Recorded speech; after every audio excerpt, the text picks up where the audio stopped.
Hey everybody, Coach here. You know, I got a small confession to make, and that is we are now in my favorite season of all year long. My favorite season is fall. It has been since I was a youngster, shall we say. Why do you ask? Well, it's because of three things. Number one, after enduring the hot summer temperatures, the days are now cooler, and cooler days kind of invigorate a person, myself included. You know, you're not facing those high 80s, 90s, and 100 degrees every day. It just seems to kind of, after a few months of that kind of temperatures, it just kind of saps one's energy. Do you agree with me on that? Hey, the other reason is fall colors. Fall colors just explode, and many of the places that I call my playgrounds in nature become quieter and more serene, and certainly not so monochromatic of just green, but yellows and oranges and reds. Those really excite me. And finally, you know, the fall chores. Fall chores abound, and you have the energy to complete them with the cooler temperatures. Yes, indeed, fall chores and prepping the landscape for winter are upon us. For some, it is now, and for others, it will be soon down the road, depending on where you live and what your location is. Hey, join me today as we talk about key areas in the landscape to pay attention to in the next, 4 to 6 weeks. Hey, I'm really glad you're here. My name is Matt, and you can call me Coach. This channel is all about DIY landscape education, concepts, theories, solutions, and ideas so you can tackle projects yourself in the landscape, be more self-reliant, and all along save a boatload of money in the process. Man, after 20 plus years in this green industry, I bring with me a lot of knowledge and experience that I want to share with you, the modern, educated, self-reliant homeowner of today. You know, as the days of fall grow shorter on us and we suddenly notice that one-day feeling saying, hey, it's dark outside already, and it's only 7:15. That notion in our brains goes off telling us fall is here. Cooler days, cooler nights, fall colors. Yes, I love fall colors. God, I love this time of year. I really do. Today we discuss those areas of the landscape we should pay attention to before we tuck our landscape in for winter. The proper care of those areas and why we do it. The fall attention given now will result in the explosion of spring in the landscape and will be a lot more noticeable, a lot more vigorous, rather than just doing nothing. So, these areas that require your focus and attention, here's some of the ones that I really paid attention to. Number one was turf lawn. Number two, perennial beds. 3, drainage systems. 4, irrigation. 5, annuals. 6, mulching of beds. 7 would be bulb planting. And lastly, number 8 would be pruning. Let's break these down one by one, shall we? Let's talk about turf lawns. Especially cool season turf lawns. They like get reinvigorated in late September, October, and early November, depending on where you're at. And, you know, they have come out of their semi-dormancy of the hot summer season. Those fescues and ryegrass and bluegrass love cooler temps, both in the daytime and the nighttime. It's almost like spring reborn for them. The warmer season grasses thrive as well, until it cools off too much. You know, the centipedes, bahias, and Bermuda grasses, they spring to life a little bit, and then when winter hits, they go to sleep. We've all seen the Serengeti tan lawns of certain areas of the country and world where those dormant grasses now become just mowed tan carpets. Turf care in the fall surrounds feeding, aeration, and composting, not necessarily in that order. You know, doing the aeration every other year, like I suggest in my 412 episode on lawn care, check that out if you get a chance, is great in the fall. Those cores can be raked up and discarded, or you can let them sit there on the ground for 24 hours or so and then run the mower over them and break them all up. Then compost the lawn with a quality, and really emphasize that quality organic compost or peat moss. Then finish off with a fall and winter fertilizer. Rake the area, rake that treated area for a nice smooth and even look, and then give it a good watering, a really good watering, and let it set. Let it set and let it be alone for a week or so before you mow again. Actually, you just want to let that lawn get a little bit taller than usual. You know, the new nutrients from both the organic composting and maybe the synthetic fertilizers that you introduced, you know, once those get into that root zone, the underground growth will start, causing a thickening of the lawn above ground and a reinvigorating of the root system underground. Usually, within a 2-week period, you'll see quite a change. You'll see it just about that fast. This is also a good time to reseed if needed.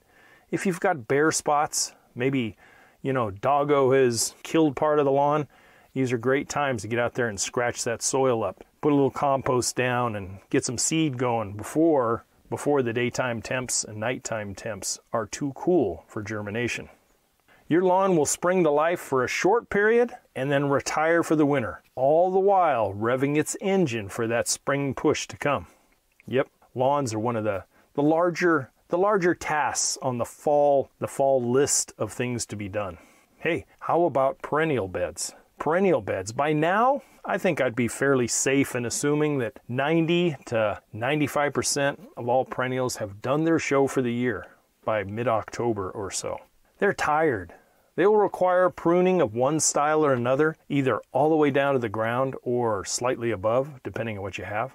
Perennials respond very well to fall attention and show their appreciation in a delayed fashion next year, that's for sure. Attention to perennial beds would include things like dividing up something like gold sturm, rudbeckia, or hosta, or daylily, whatever you might have. Weeding those beds and making sure that they're nice and neat and those weeds aren't robbing any further nutrients from the bed. Mulching the beds, fertilizing, get you miles and miles and months of performance next spring and summer. Boy, you insulate those root zones and you have a little bit of food that they can take in over the next 6 to 8 weeks, then they go to sleep. But in that root system, they've stored up and they will be ready to go when those warmer days of spring in about 6 months hit us. They will store these nutrients you give now underground in their roots and use them months and months from now. It may not look like you're doing anything at first. It may look like, man, this seems to be a waste of time. But it's not. It really isn't. Put them to their winter bed starving and ask them to winter over can cause stressors within plants, which can weaken the plant and in some cases even cause death if it doesn't go into those harsh winter months with some food in its belly. I would suggest if you're mulching the beds, use a good organic compost with at least 2 inches worth of depth to it, and those nutrients and that insulation will really benefit them. They will love you for this, and the time involved is somewhat minimal compared to the return on that investment next year. Hey, moving on, let's take a look at drainage systems. If you have in a location that receives only rain or maybe a rain-snow mix for your winters and springs and have an underground drainage system in place, now is the time for attention to that system. I always, when I took care of my own or I took care of others, I always started at the roof line and worked my way down. Make sure that if you can, keep up and blow off all the leaves that land on that roof of yours. Blow out and clean out the gutters. Try not to wash a lot of debris down into your system when you're doing this. I always used a dry system with a backpack blower or something where I just blew all the leaves off the roof and blew all the gutters out without putting too much down into my drainage system. A good flushing or a professional cleaning, and there are those services out there that do this, is always warranted if the drainage system has been neglected for a bit of time, say like more than a couple of years, and try to put it in your phone or something. 2 times a year is generally the recommended maintenance schedule for a good functioning drainage system. The system should flow really easily and no debris or heavy layers of sediments should remain. Now you're ready for the rains. For you out west and in the southwest in the US, I sure hope those winter rains come to you this year. You guys really need some water in those reservoirs. Hey, and if you can, if resources allow, a more permanent gutter cover system if you have a lot of leaf debris every year, or you're in an agricultural area that always has a lot of dust in the air because of harvest or tilling or whatever. And if you just can't get up on that steep pitched roof, it's always good to have a good, sturdy, safe, tall ladder where you can take care of things properly. Prepping this system now will prevent giant headaches when the heavens open up and clogs or neglectful failure occurs. Avoid the flooding and ponding and make sure all is in good working order. Then sit back in front of the fire, relax with a good dose of self-reliant confidence. Let me tell you, when you can hear that rain pounding on the roof, you should never have to ask yourself, man, should I have? The rest is history. Okay, guys, hey, let's move on. Irrigation. For many, the days ahead require attention to weather temps. Pay attention to the weather and the temps out there and how it applies to your irrigation system. Those in the colder regions, it will be time to winterize really soon. Winterizing that irrigation system is paramount so you don't incur costly damage over the winter. Clearing all water from the lines is paramount to avoiding that costly mistake of frozen and broken pipes. This is done with blowing air through the lines downstream from the main starting point, then opening up each zone and allowing all water to evacuate till nothing but a fine mist remains. You can learn to do it yourself.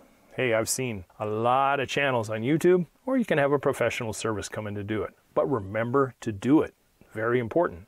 Remember to turn off those timers eventually as well. For those in non-freezing areas, it is time to reset how many on days that you are actually watering and lower your watering times for each one of those zones. Depending on how advanced your system is, make sure your rain sensor is in good order. Your timer is properly set when the time change occurs, and put a note in your phone as a reminder to really dial down the watering minutes as these temps cool and days shorten. The lawn just can't absorb that much water as it starts to go to sleep. It just can't. It's like being full and not wanting any more to eat or drink. Nothing more embarrassing will happen to you than watering during a rainstorm, in a drought, on the wrong day, during an exceptional drought out west right now. Yeah, let me tell you, yikes. Like the old town I lived in, the water police will descend upon you, I guarantee it. So, make sure that your sensor is in good order, your timer is set to the proper days, maybe go down to maybe 2 days a week if your temperatures really cool off. And turn it off altogether if you have rain coming in. Okay, moving on. Hey, let's talk about annuals. Some of my favorite subject, because I love what they do for a landscape, especially as filler plants. Hey, if your location allows, time to switch out the struggling and dying summer colors and replace them with vivid fall and winter color. Brighten the place up and leave room for holiday color. Refresh the beds with compost, a little fertilizer, and remember the color annuals like viola and pansy, calendula, primula and primrose, just to name a few. Hey, and with the holidays around the corner, it's always nice, to have Christmas color like cyclamen in the reds and whites. And of course, poinsettias. Poinsettias around the front door and indoors as well. Okay, let's look at another one. A very important one to various parts of the country, but overall it's important in general.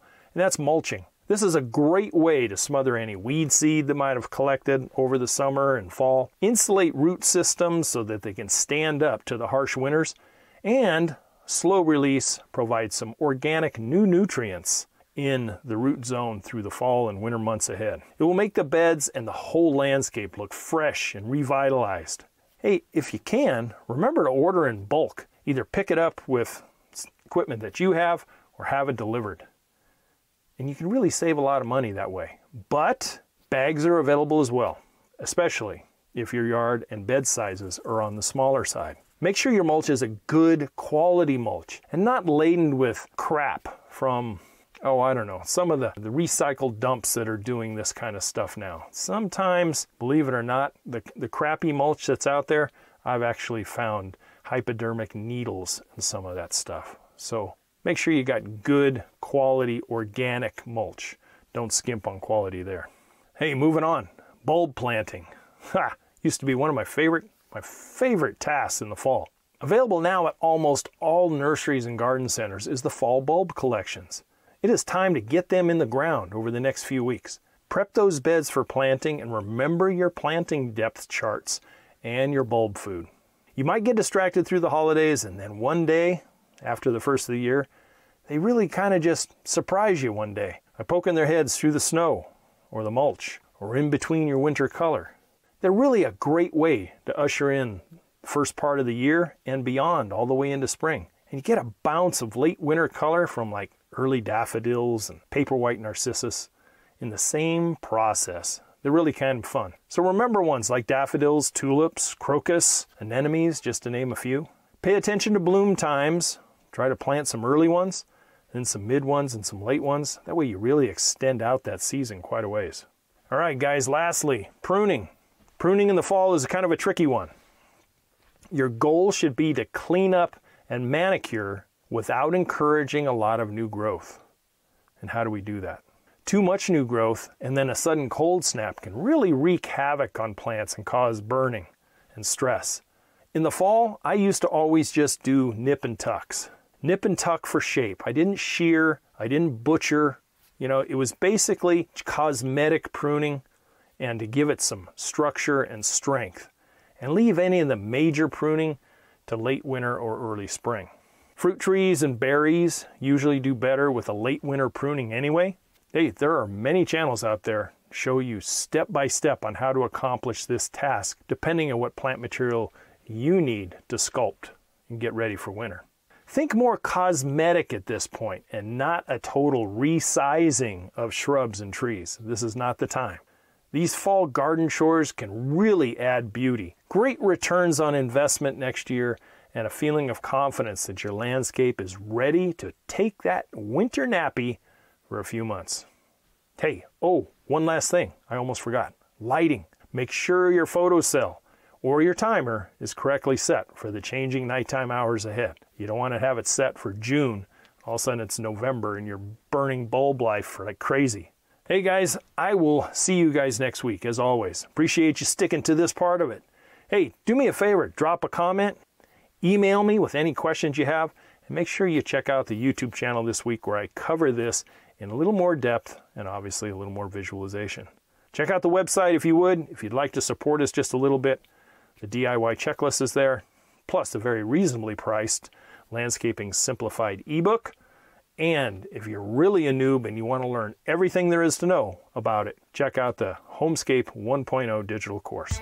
As always, to your landscape success, thanks for tuning in. See you next week. Take care.